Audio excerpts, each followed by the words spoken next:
Hi hello welcome to Kiran TV news. Megastar Chiranjeevi గారు ఈరోజు ఒక మెగా బ్లడ్ డొనేషన్ క్యాంప్కి ప్రారంభోత్సవానికి వచ్చి కొన్ని కీలకమైనటువంటి మాటలు మాట్లాడారు, ఆవేదనతో కూడినటువంటి మాటలు. దీని గురించి మన జర్నలిస్ట్ కిరణ్ గారిని అడిగి తెలుసుకున్నాం. అన్న నమస్తే. హాయ్ హరీష్. చిరంజీవి గారు మనకి ఎప్పుడూ లేనటువంటి ఒక ఆవేదనతో కూడినటువంటి మాటలు మాట్లాడారు. ఒకసారి విన్న తర్వాత మనం మాట్లాడదాం. ఎన్నెన్నో ఇన్సిడెంట్స్ వింటుంటాము, ఎన్నెన్నో ఇది ఆఖరి నిమిషంలో ప్రాణాలు ఎలా కాపాడబడ్డాయని వింటుంటాము. కానీ ఈ మధ్య నాకు మనసుకి అత్యంత దగ్గరగా ఒక ఇన్సిడెంట్ మీతో షేర్ చేసుకోవాలని చూస్తున్నాను.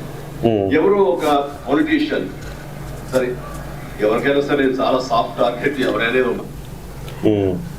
ఎవరికైనా సరే నేను ఒక సాఫ్ట్ టార్గెట్ అని చెప్పేసి ఎవరో ఒక పొలిటీషియన్ తనని గతంలో మాట్లాడారు అని.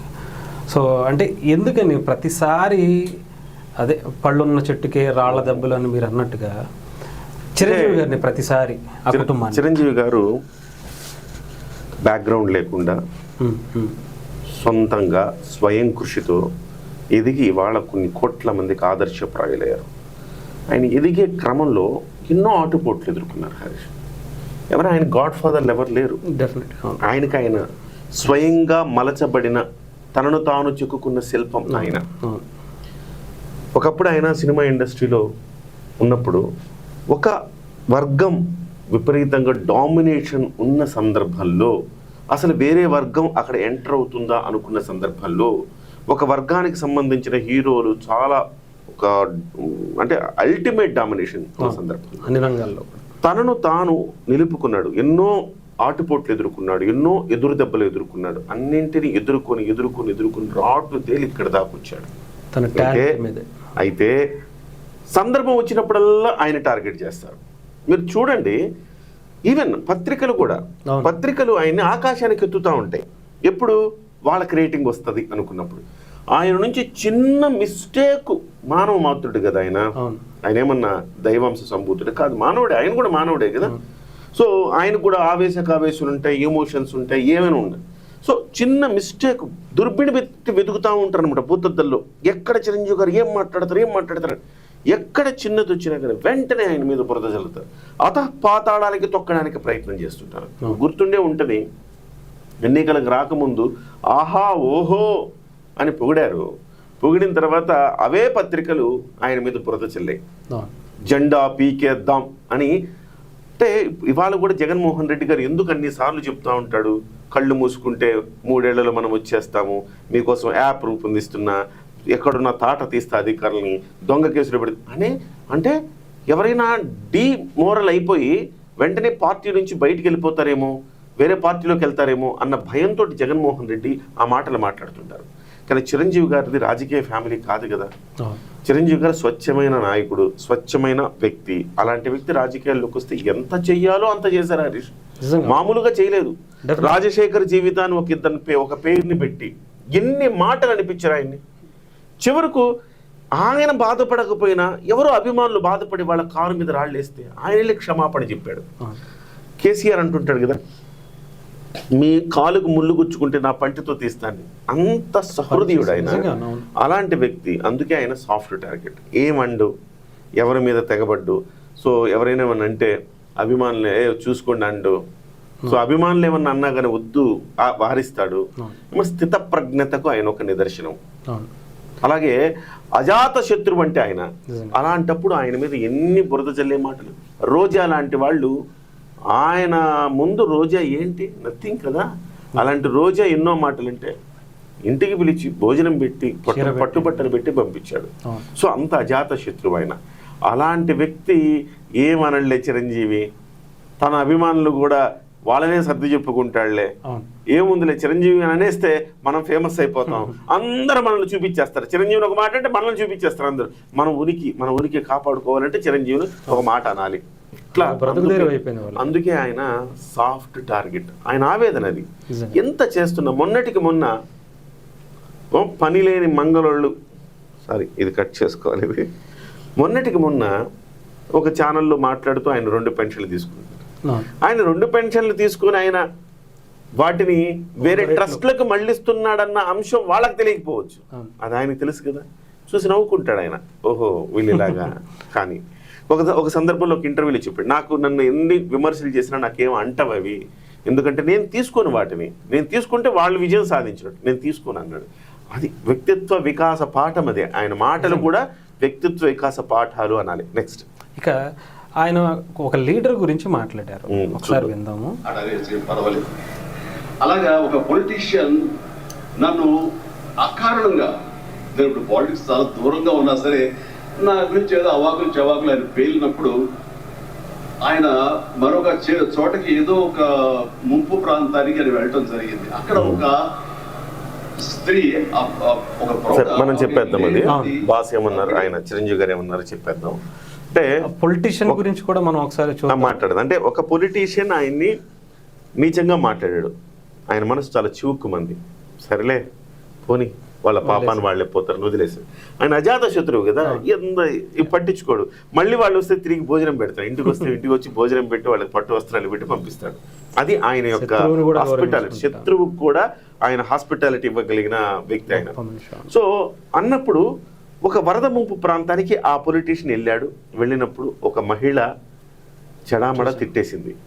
ఏమిటి అంటే, మా చిరంజీవిని అంటావా అంటే, అమ్మా నువ్వు చిరంజీవి ఫ్యాన్ అంటే వేరే వాళ్ళు ఎవరో, నేను చిరంజీవి ఫ్యాన్ కాదండి, చిరంజీవి వ్యక్తిత్వానికి అభిమాని అండి, నా బిడ్డ ఇదిగో 8 ఏళ్ల బిడ్డ బతికాడంటే చిరంజీవి గారి బ్లడ్ బ్యాంక్ అండి, చిరంజీవి గారే లేకపోయి ఉంటే నా బిడ్డ ఉండేవాడు కాదండి ఇవాళ నాకు, అలాంటి ఆయన్ని పట్టుకొని ఏమంటావరా నువ్వు అని చెప్పి పిచ్చ దుడ్లు తిట్టింది ఆమె. చివరికి ఆ రాజకీయ నాయకుడు క్షమాపణ చెప్పవలసిన పరిస్థితి వచ్చేసింది. ఉవ్వెత్తున ఆయనే మనక్కర్లా, జనం ఉవ్వెత్తున ఎగసి పడితే ఆ ఆవేదన, కోపము, ఆగ్రహము, దానికి ఆగ్రహ జ్వాలల నుంచి తట్టుకోవటానికి చేతులెత్తి నమస్కారం పెట్టి క్షమాపణ చెప్పాడు. అతను ఎవరో కూడా ఒకసారి చూపిస్తారన్న. ఆ రాజకీయ నాయకుడు ఎవరు అనేది చాలా మందికి ఇప్పుడు చిరంజీవి గారు ప్రస్తావించారు, కానీ అందరికీ తెలిసి ఉంటుంది కాస్త న్యూస్ ఫాలో అయ్యే వాళ్ళకి. బట్ ఇప్పుడు నేను చూపిస్తాను. మన దేవాలయం నుంచి ప్రధానమంత్రి అల్లూరి సీతారామరాజు విగ్రహం ఆవిష్కరించి గిరిజనుల్లో ఆదివాసుల హక్కులను కాపాడతాను చెప్పారు. ఎత్తునవాడు కృష్ణుడు అంటే ఎత్తునవాడు, అల్లూరి సీతారాం అంటే కృష్ణ అని వస్తాడు. అల్లూరు సినిమా తీసాను జనం అయిపోయాడు. అట్లాంటివన్నీ దయాసం తీసుకురాకుండా ఈ చిల్లర దాన్ని శరీరం తీసుకుని అంటే ఏంటంటే, అల్లూరి సీతారామరాజు గారి జయంతి ఉత్సవాలు జరుగుతూ ఉన్నాయి. ఉత్సవాలు జరుగుతున్న సందర్భంలో ప్రధానమంత్రి నరేంద్ర మోదీ గారు సీతారామరాజు గారి విగ్రహావిష్కరణ చేయాలి భీమవరంలో. చిరంజీవి గారిని పిలిచారు. చిరంజీవి గారిని పిలిస్తే చిరంజీవి గారిని ఎందుకు పిలిచారు? కృష్ణ గారిని కదా పిలవాలి. చిరంజీవిని ఎందుకు పిలిచారు? ఆయన సినిమా తీసింది ఆయన కదంటే, ఏంటి సినిమా తీస్తే పిలిచేస్తారా అంటే కృష్ణ గారు గొప్పవాళ్ళు కాదు, కానీ చిరంజీవి గారు అనే వ్యక్తి దేశవ్యాప్తంగా ఎట్లయితే ఎన్టీ రామారావు ఒక సునామీ సృష్టించారు ఒక తెలుగువాడంటే, అట్లా చిరంజీవి అంటే ఒక ట్రెండ్ సెట్టర్. కొత్తగా అంటే మీకు బాలీవుడ్ కూడా చిరంజీవి గారి డాన్సులు, చిరంజీవి గారి యొక్క కామెడీ టైమింగ్, చిరంజీవి గారి యాక్షన్ కూడా చిరంజీవి గారి యాక్షన్ అనేది అప్పటి వరకు డూప్లే చేసేవారు. ఈవెన్ కృష్ణ టైం వరకు కూడా అంతా డూప్లే.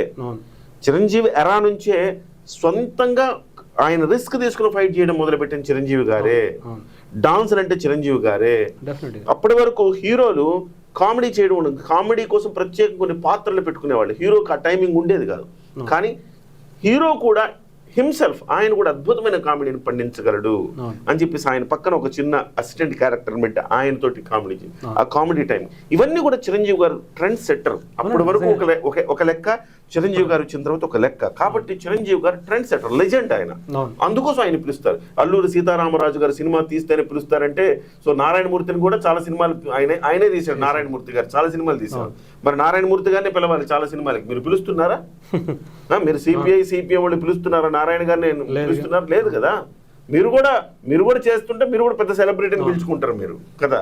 కాబట్టి సో ఆ సందర్భంలో ఎందుకు కృష్ణ గారిని పిలవలేదు, చిరంజీవిని ఎందుకు పిలిచారు, ఈయనకి ఎందుకు సంబంధం ఏంటి? కావాలని గొడవ పెట్టేటువంటి కార్యక్రమం చూడండి. రాజకీయ అభిమానులటువంటి కార్యక్రమాలు తీసుకుపెట్టుకుంటే బ్రోకర్ పనిచేసేటువంటి పెట్టుకుంటే ఏమవుతారు? మొన్న తిరుపతిలో జరిగినటువంటి విలేకరుల సమావేశంలో మాట్లాడేటప్పుడు మెగాస్టార్ చిరంజీవి గురించి ఒక కామెంట్ చేశాను. ఆ కామెంట్ భాషా దోషం అంట. తర్వాత క్షమాపణ చెప్పాల్సిన స్థితి వచ్చింది. అంటే చిల్లర బేరగాడు, రాజకీయ బ్రోకర్ ఇలాంటి మాటలు మాట్లాడేది. ఆయన ఎంత హుందాగా ఈ రాజకీయాలకి రొచ్చు రాజకీయాలు నేను పనికి రాను అని వెళ్ళిపోయాడు. ఇవాళకి ఆయన రాజకీయాలు లేకపోతే మనం మీడియా వాళ్ళు మిగతా వాళ్ళు ఊహాగానాలు ఆయన జూబ్లీ హిల్స్ లో కూడా పోటీ చేస్తాడని ఊహాగానాలు.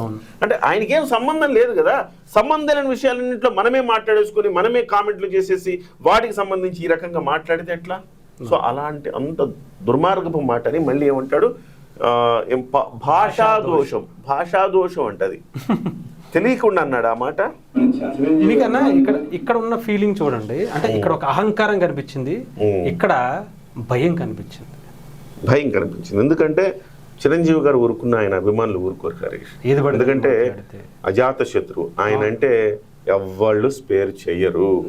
సో ఆయన్ని కాపాడుకోవలసిన బాధ్యత కూడా ఉన్నది, అభిమానులకు ఉన్నది. అందుకే నేనేమంటానంటే మంచోళ్ల పక్షాన్ని నిలబడకపోతే మనం మంచోళ్ళం ఎట్లయితాం? మంచోళ్ల పక్షాన మనం నిలబడాలా, మాట్లాడాలా. అప్పుడే మనం మంచి అనేదాన్ని మనం కాపాడగలుగుతాం. ఎందుకంటే ఎంతో మంది డాన్స్ చేయొచ్చు ఇప్పుడున్నటువంటి, అప్పుడంటే చిరంజీవి గారే తప్ప ఇంకొకళ్ళు లేరు. ఇప్పుడున్న దాంట్లో కొంతమంది ఒక డాన్స్ చేస్తారు, కొంతమంది యాక్టింగ్ చేస్తారు, కొంతమంది కామెడీ బాగా చేస్తారు. బట్ ఇవన్నీ కలిపి ఉన్న వాళ్ళు మెగాస్టార్. ఒక రజనీకాంత్ ఒక కమల్ హాసన్ ని మిక్స్ చేస్తే చిరంజీవి అని ఎవరు చెప్పారు? రజనీకాంత్ కమల్ హాసన్ కు గురువు అయిన బాలచంద్ర చెప్పారు. ఇంతకంటే గొప్ప ప్రశంస ఏమన్నా కావాలా? సిపిఐ నారాయణ గారు ఇవన్నీ చిరంజీవి గారిని పిలవటానికి ఇంతకంటే గొప్ప క్వాలిఫికేషన్ కావాలా? అవును, అదే అంటున్నాను. ఇన్ని చేసినా కూడా ఇప్పుడున్న హీరోల్లో ఇవన్నీ కూడా చేసిన వాళ్ళు ఉండొచ్చు, కానీ మెగాస్టార్ కాలేకపోయారు ఎవరు కూడా. Legend is always legend. ఆయన మీద బురద సూర్యుడి మీద ఉమ్మితే ఏమైతుంది? ఇలా క్షమాపణ చెప్పాల్సి వస్తుంది. కాబట్టి చిరంజీవి గారు సాఫ్ట్ టార్గెట్ అనుకొని ఏదో టార్గెట్ చేద్దాం, మాట్లాడదాం అనుకుంటే దాన్ని తిప్పికొట్టడానికి చాలా మంది ఉన్నారు.